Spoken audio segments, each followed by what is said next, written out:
Hello, I'm Ramie. And this is Dakota. And this is Leveling Duo, the podcast where two good friends talk about video games that have made them what they are today, and some of the ones we still play. Mm-hmm. Do you know what we're talking about today? I do not. Okay, you brought it up before, and it's Civilization.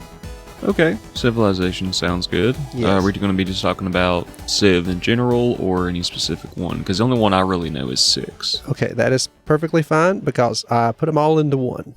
Okay, that'll work. It's one of those type of games that'd be kind of odd to just discuss them individually. Mm-hmm. It ain't like there's a plot. It's just kind of conquer. Yeah, Sid Meirs' Civilization 1. I watched a documentary on it from one of my special edition box sets I bought. I also watched a bunch of stuff on G4 about it long ago. But my time with Civilization predates G4. Yeah, that's a minute. Yeah. My first one was Civilization 2, actually. I found it in a dollar store in Chilhowie, Virginia, in the middle of nowhere. It was said, unknown CD for sale for like $2. And Mama bought it because we didn't know what it was. We thought it was music. And it turned out to be a game. Luckily, I had a PC that would play it. And it was like 2002? So it was an older game because Sid Meirs 2, or Civilization 2 came out. 91 is when the first Civilization came out. Civilization 2 came out in 96. Okay. So it was already a few years old when I found 2. The game itself is only 1 year younger than me. The first Civilization game. Okay. My second one, I loved it. It was weird because it had like live action video for the advisors on the game, which was kind of popular during the 90s, which is why 96, I guess, it had that. We should probably explain this.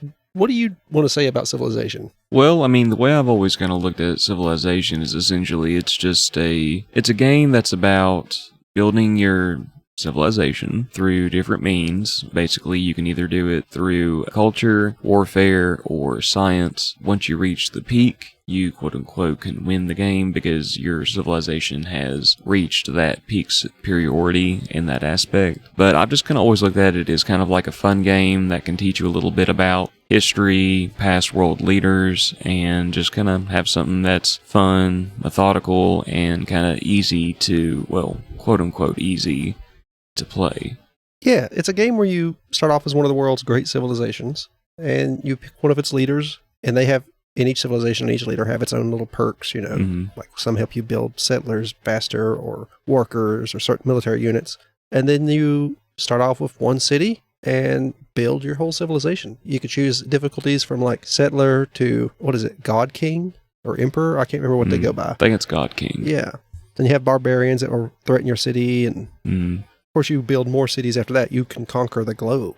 One of my favorite things to do was actually go to the settings and set it to where Earth is the civilization's planet, so you will always kind of know where you're at.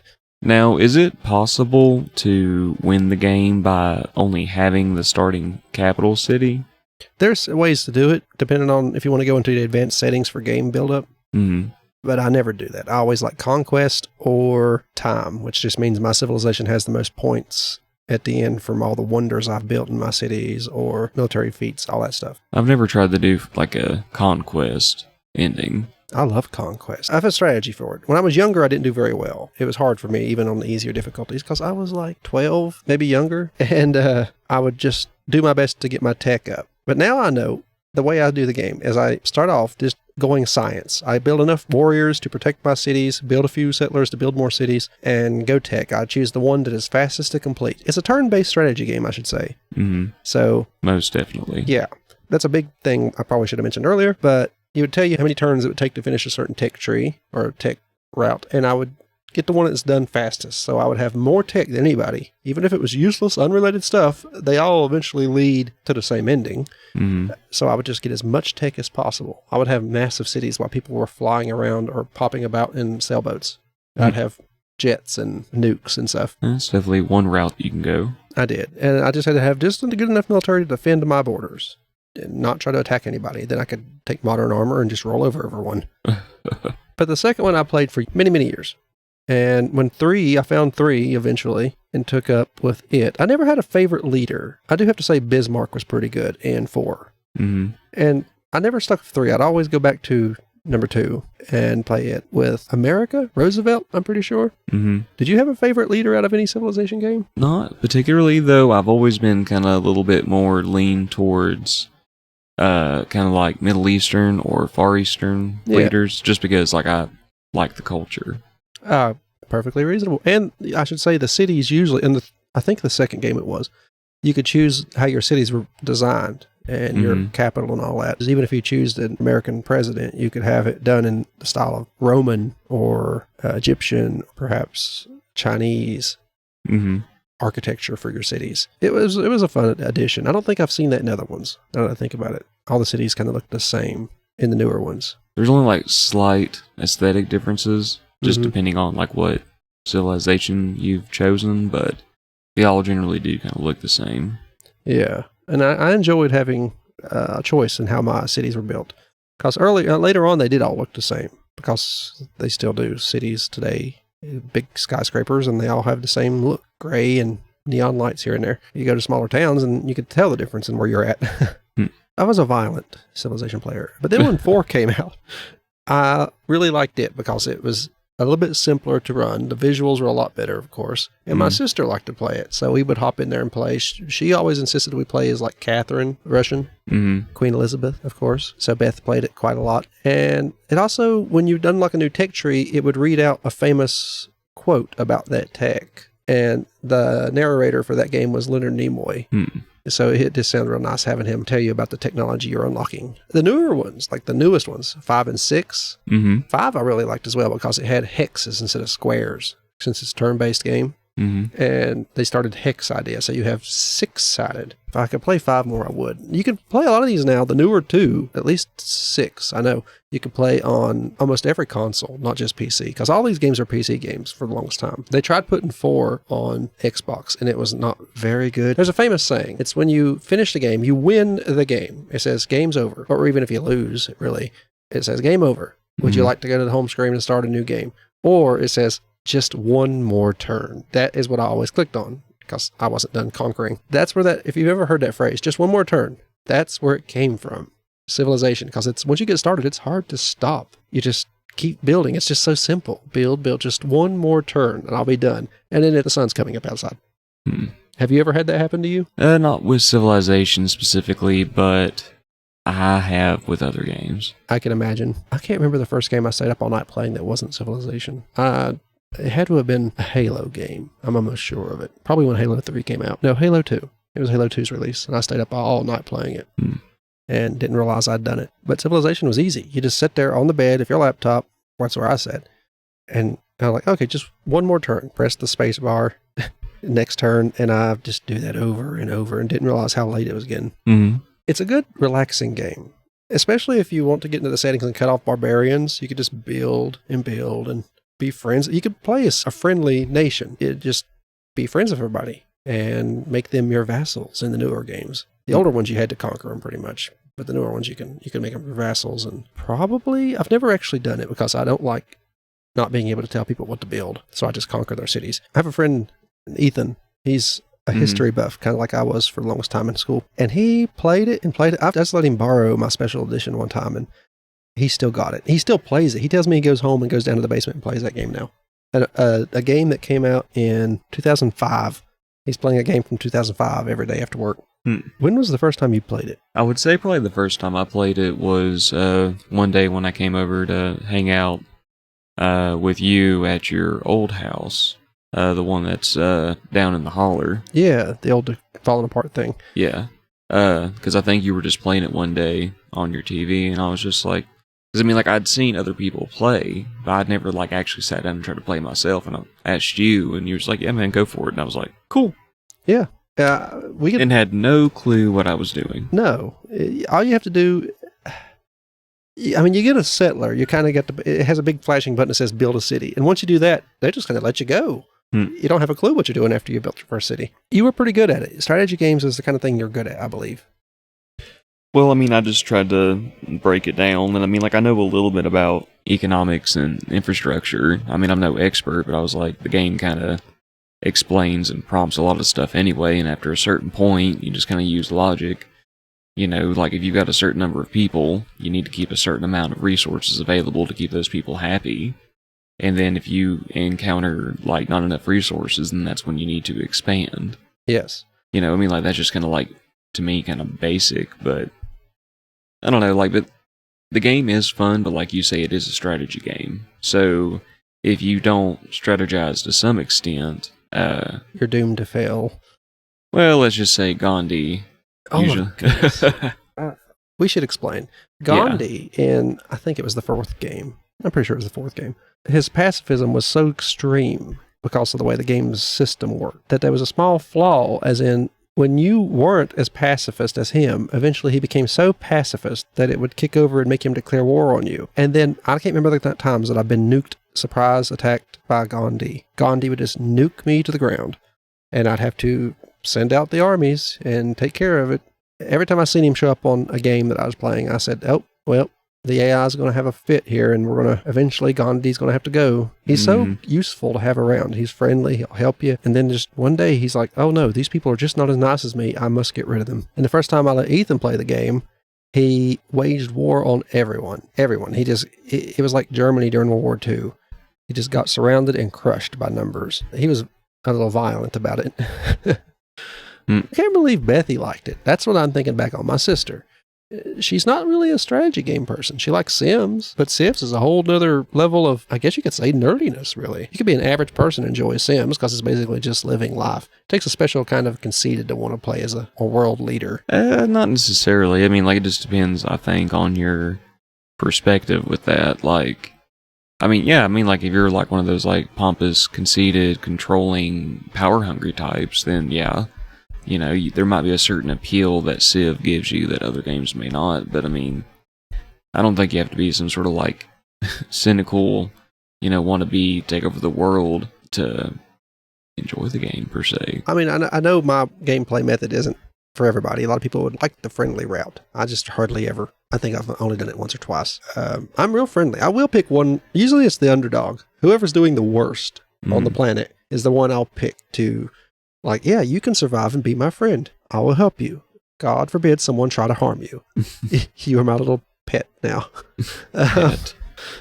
These are people. Yeah, well, they're AI. Fictional, but still. Yeah, but that's how I treated them. I would treat them really well. Somebody would pick on them. I'd have to send out the horde. The newer ones, you got spycraft. You got, like, instead of just civ points, like how they rank your civilization, you have those, but you also have faith points from your religion, because you can spread religion. Mm-hmm. And in the newer ones also, when two priests, you just make a monastery, then make a priest or whatever religion you chose, and it would go out and spread that to a nearby community or city, even if it wasn't yours, and that would help your two civilizations get closer because, well, you share a religion. In the newer ones, the priests, they can counter priest your priest with one of their own of another religion, and they fight each other, like physically miracle at each other. This is like their staffs start glowing. It's you're playing a strategy game about modern warfare pretty much at this point, and then you get two priests out here shooting lightning at folks. Well, it ain't really lightning, but it's holy light. It's just kind of funny. It's a priest battle, and I don't mean like a fantasy priest battle. There's a lot of fun things. You got, like I said, spycraft now. You could send out spies and collect information on other cities and other countries. You also have, what is the word? Scenarios you could load up and play, like the American Revolution or other great battles. Rome, a lot of the Italian ones are very popular. I don't really like those. I like to just have my own place built up, But I have dabbled in them, especially the Roman ones. I always liked Rome, but I hardly ever play as them because their stats aren't things I'm interested in. India is a really good one in the newer games. It will let you have extra, for each builder they have an extra use. So you can build, instead of building, I think, 2 things, you can build 3 things with them before they expire. This is very boring when I talk about it like this, but to me it's a big deal. I don't think it's boring, man. Like, you're just, but yeah, just, disclaimer. Civ is not exactly the most exciting game. It's one of the few non-narrative games I enjoy. You can create your own narrative. Like I've watched a few streamers that have played it, and create your own narrative. Have some fun with it. That's what I've done. Make up a little story in your head and just kind of roll with it. Yeah. And there's other games out there like it, like Age of Empires. It's not strategy. It's not turn-based. It's live. So you best have those armies on point, because it isn't going to be a turn for you to decide to send yours in. Yeah, they will walk there and it will take time. My favorite game that isn't like this, and it does have a story, unlike Civilization, is Sins of a Solar Empire. Got 3 massive civilizations, and there is a story behind each one of them and why they're fighting each other. One is alien, one is a human cyborg community that the other humans kicked out, and the other one's just a human. I might talk about that one day because the story on it's real good. I think I've talked about it a lot before. And then there's the newer one, Stellaris. It ain't really new, but it's newer compared to the rest, which is huge. I guess it's a galaxy. You got a whole galaxy to run. And there's other civilizations all over it, and there's no turn-based combat, so you have to make sure your ships are nearby. It takes you a month in-game to like travel from one side of the galaxy to the other or more. But Civilization's a little bit easier. You can airdrop people in on Civilization, which is nice. Really? Yeah, you can have, at least on 4, you could have your, I think it was 4, maybe it was 2. I'm pretty sure on all of them, you could airdrop people in. You get paratroopers. And you have the right planes in your place, and you just drop them down. Interesting. You didn't know that? No, I didn't. I've played Civ, but like I said, it's been mainly 6, and I was usually always someone that kind of went with culture. Oh, well, that explains why you ain't familiar with airdrops. Shock troopers. Yeah. I was just I'm just going to build a bunch of natural wonders and be kind of cool and chill. Y'all want to war with each other, that's fine. I'm not going to really do anything to anybody. But if you mess with me and my people, not good time for you. Through all my technological advancement, I do have a lot of resources I don't spend on military things. So I put all my manufacturing behind wonders and sometimes hospitals and things because my cities will start to have fumes come out of them. Wonders after wonder, my Civ points will jump up and I will get extra benefits that I normally wouldn't have from wonders I really don't need, like extra culture. Yeah, your culture points that help. You can even annex other cities. Like your nearby countries, cities will start to turn your map color and then eventually become part of yours. If your culture is so much better than yours, they'll just we'll leave this place and be part of you now. It was annoying sometimes because I had that problem where I didn't always focus on that. And if I couldn't build enough wonders in time, they would just absorb me sometimes. So I'd have my weak sides. But if I built the right wonders, my culture would still be better than everybody else's. Because I had all this manufacturing strength from the tech I'd unlocked and didn't use it for military. I'd put all my manufacturing toward wonder after wonder after wonder, or better plants to build things with. I did take up the religion once or twice. I always picked one just so I could say, and I'd send out if somebody nearby was trying to turn on my cities and I knew my cities would favor them more, I started sending out priests to turn everybody in the area on my continent into a religion like my own. It's very rough. I mean, it's a lot of bad things that happen in real life just playing a game. It doesn't seem that bad playing a game, but when you say it and how it works in real life, it is much worse. Yeah. Just a little bit. I'm not necessarily talking about genocide either. I didn't go off I didn't go off and kill these nations. I would absorb them. I was an empire, which isn't great itself, colonizer, like I said, but it's a game, and that's how the game has worked. I've enjoyed all the time I've spent with the game. It's hard for me to pick a day that I decided this isn't for me. I still play it. I got it on my Xbox. You can have it on your phone now, by the way. Really? Yeah. So is it just a mobile version, or is it like they made a Civilization for mobile? The newest one, 6, where it works on more like the first game, where it's a fewer cities, but the same rules, kind of, It's much better for mobile when you think about it. You just have the tiles around your city that you put the wonders on instead of just building them inside the city. So it's the same big scale, but I can't explain how it works better.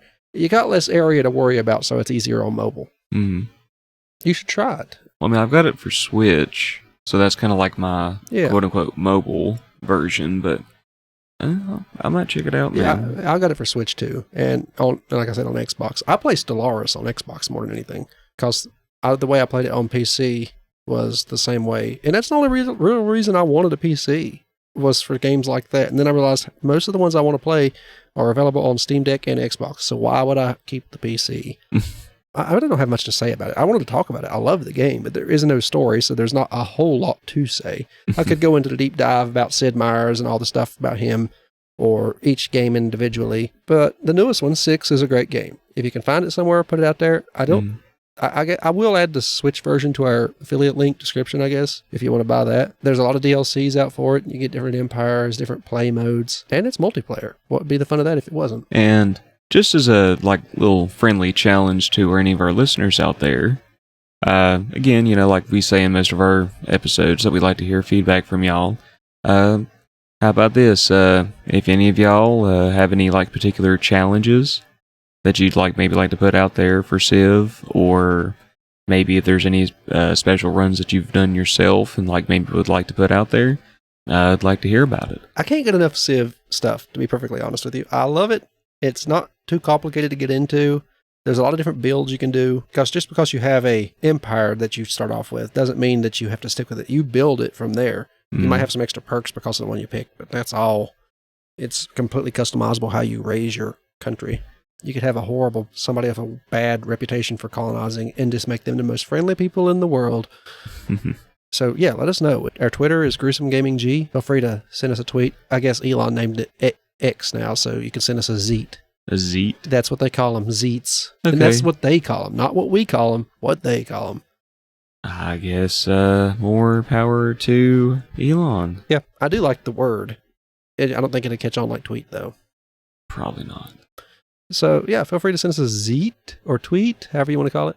Or if you want to holler at us on TikTok, that's even, that's another thing, do a little clip maybe of showing us little concept of what you do with the game. Love to see it, love to hear it. We have the same tag on there, Gruesome Gaming G, because we have the Gruesome Gaming Network is what our podcasting network is called, just so you know. We have all kinds. We have a YouTube channel, but we haven't got much on there yet. We are talking about adding more to it, as in videos of us playing D&D or something maybe. I've contemplated that and talked to Beth about it, and I don't think Dakota would have a problem with it, would you? Mm-mm. Speaking of D&D, I have another podcast with my sister, Beth. It's called Brother Knows Quest. It's a podcast where I bring a random tabletop role-playing game to my sister and tell her about it, usually about the setting and the characters you play as, not so much all the rules. And she tells me if she'd like to play it at the end. Eventually, we'll pick one of those and actually play it and put it on YouTube. Also, we have Horrific History and Hauntings that my sister does with me. Mm-hmm. She tells me about random spooky things, stories throughout history. Usually, it's a historical event that led to a haunting. With the most recent one, we have a guest on there talking about local haunted tunnel we'd visit, or they visited. I never actually went. Yeah, definitely should check it out, guys. Whether you're more into the tabletop scene or the kind of dark and gloomy scene, listen, check them out. Tell your friends, tell your family. Yeah, we'd really like that. Leave reviews on anything you like. Mm-hmm. I've never asked for them until here recently, and it occurred to me I should probably be asking people to review us. Even if it's bad, we can fix those problems. You can re-review us. Yeah, we always like to hear comments, concerns, questions. We want to, we're having fun with what we're doing, guys. It's kind of a hobby at the moment. If it picks up one day to where we can possibly, stick with it. Yeah, stick with it and make a living, that'd be even better. But right now, we're just trying to have some fun, but we're also legitimately wanting to put out a good product out there for you guys. Yep. So, if there's anything we can do to tweak things to make it a little bit easier, maybe a little bit nicer or better to listen to, just please let us know. We're learning every day. Yes. It's only been a month. Anything of interest that we've talked about, I'll put the newer game in the description through an Amazon affiliate link.